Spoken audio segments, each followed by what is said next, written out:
Number one, put God first.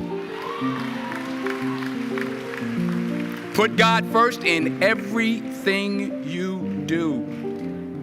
Everything that you think you see in me, everything that I've accomplished, everything that you think I have, and I have a few things, everything that I have is by the grace of God. Understand that. It's a gift. 40 years ago, March 27th, 1975, it was 40 years ago, just this past March, I was flunking out of college. I had a 1.7 grade point average. I hope none of you can relate. I had a 1.7 grade point average. I was sitting in my mother's beauty shop. They still call it beauty shops now? What they call it now? Yeah, I was sitting in the beauty parlor.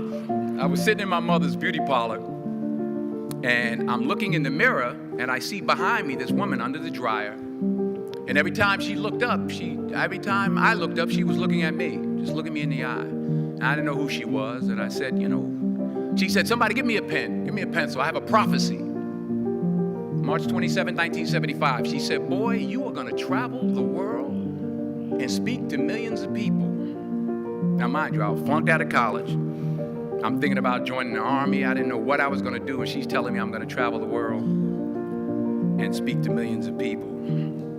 Well, I have traveled the world, and I have spoke to millions of people. But that's not the most important thing, the success that I had. The most important thing is that what she taught me and what she told me that day has stayed with me since. I've been protected. I've been directed. I've been corrected. I've kept God in my life, and it's kept me humble. I didn't always stick with him, but he always stuck with me. So stick with him in everything you do. If you think you want to do what you think I've done, then do what I've done and stick with God. Number two, fail big. That's right. Fail big. Today's the beginning of the rest of your life, and it can be very frightening. It's a new world out there. It's a mean world out there, and you only live once. So do what you feel passionate about. Take chances professionally. Don't be afraid to fail. There's an old IQ test, was 9 dots, and you had to draw 5 lines with a pencil within these 9 dots without lifting the pencil. The only way to do it was to go outside the box. So don't be afraid to go outside the box.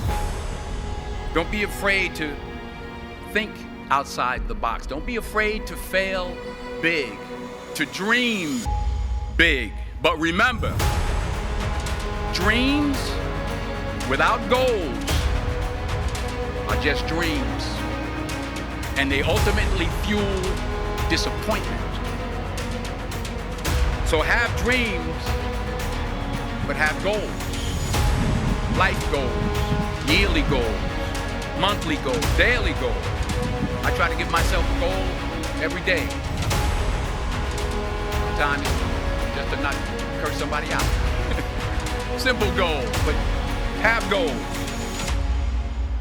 And understand that to achieve these goals, you must apply discipline and consistency.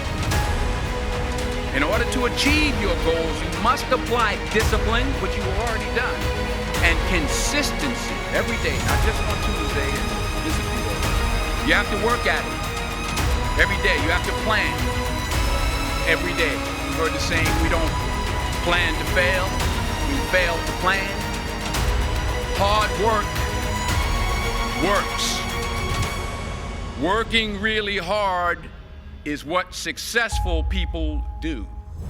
And in this text, tweet, twerk world that you've grown up in, remember, just because you're doing a lot more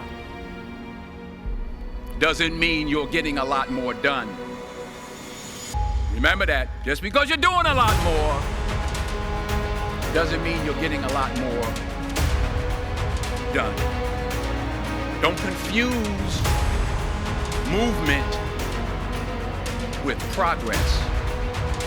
My mother told me, she said, yeah, because you can run in place all the time and never get anywhere. So continue to strive, continue to have goals, and continue to progress.